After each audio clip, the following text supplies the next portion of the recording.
Voilà, salut à toutes et à tous, merci de nous rejoindre dans notre vidéo. Sachez très bien qu'on a eu quand même assez de temps que nous n'avons pas pu également réaliser de vidéos.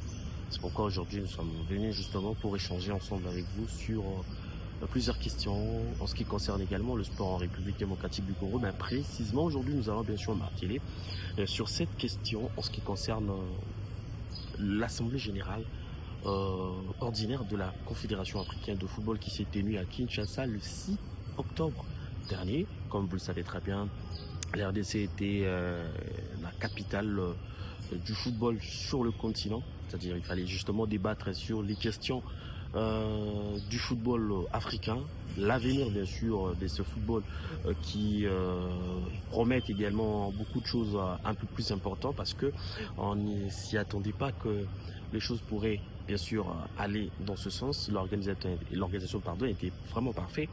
Il y a eu beaucoup de pays membres de ce 54 qui ont donc assisté à cette assemblée générale ordinaire, et puis on a senti un peu de la transparence dans la gestion de Patrice Motsepe, qui est justement coordonné par le secrétaire général de la Confédération africaine de football, M. Véron Moussengo. On s'y demandait beaucoup de choses autour de ça parce que il y avait des gens qui traitaient beaucoup plus ce comité qui était beaucoup plus politique plutôt que sportif ou footballistique.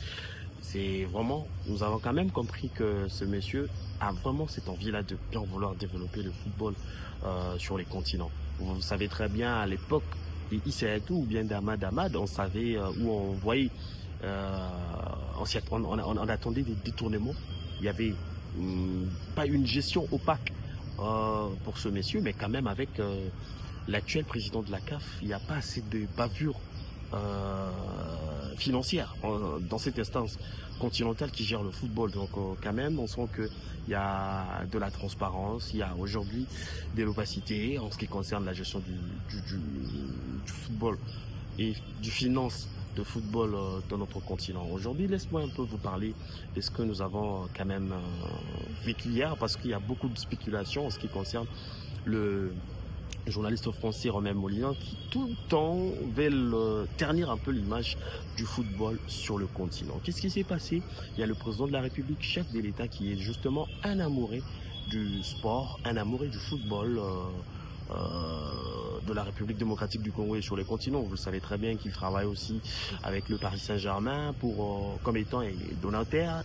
Ils veulent que le football soit un vecteur qui rassemble.